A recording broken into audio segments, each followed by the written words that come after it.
La méthode VBCT, donc Velocity Body Composition Training, c'est une méthode qui est plus avancée pour le fat loss, mais qui est extrêmement efficace si elle est bien exécutée. Donc, ça a été inventé par un de mes mentors, Stéphane Cazot, qui travaillait beaucoup avec des athlètes et qui se rendait compte en fait qu'une manière rapide de stimuler la production de lactate, c'était d'avoir un rythme qui était de plus en plus rapide à l'entraînement. Et comme il travaillait principalement avec des athlètes, il y avait généralement pas beaucoup de temps pour les mettre en forme. Et en développant cette méthode-là, il permettait de développer rapidement des gains en force, mais aussi pour améliorer la composition corporelle. Donc, nous, dans l'optique d'une population plus générale, c'est une méthode qui est plus de type athlétique, donc qui est très intéressante à incorporer lorsqu'on est plus avancé dans des phases d'entraînement. Donc, le but de cette méthode-là, en fait, comme je l'ai mentionné, c'est d'avoir un rythme qui est de plus en plus rapide en fonction qu'on enchaîne les exercices. Donc, c'est encore une fois un modèle sous forme de triset, donc 3 exercices agonistes qu'on enchaîne back-to-back. Sauf que là, on n'a pas forcément besoin de réduire la complexité des exercices. Ce qu'on fait, c'est qu'on accélère le pace.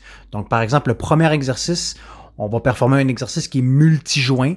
On va performer entre 4 et 6 répétitions avec un tempo qui est beaucoup plus lent. Donc 5 à 6 secondes de temps sous tension généralement. Ensuite, avec un minimum de pause, on va alterner avec une autre variation d'exercice qui n'est pas forcément plus simple, qui peut être encore une fois une variation complexe. Comme par exemple, en A, on pourrait avoir un front squat. En B, on pourrait avoir un back squat. Sauf que là, on va performer un peu plus de répétitions, donc 8 à 10, avec un rythme qui est un petit peu plus rapide, 3 à 4 secondes de temps sous tension. Et le dernier exercice va être vraiment un exercice de type pliométrique, donc une vélocité qui est super rapide. Comme par exemple, ici, ça pourrait être un jump squat, où ce que là, on va effectuer entre 12 et 15 répétitions les plus rapides et les plus explosives possibles. Donc, ça donne généralement un temps sous tension d'environ 90 secondes. Donc, au niveau du temps de pause, on va avoir un temps de pause qui est à peu près de 90 secondes à 2 minutes, donc à 120 secondes, pour avoir un temps de repos qui est équivalent au temps d'effort et même un petit peu plus élevé.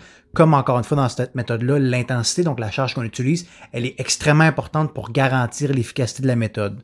Donc l'objectif, c'est de pouvoir maintenir notre intensité à travers les séries, respecter les tempos et aller de plus en plus rapidement pour stimuler une grande production de lactate qui est le paramètre le plus décisif pour favoriser le conditionnement physique et la perte de graisse.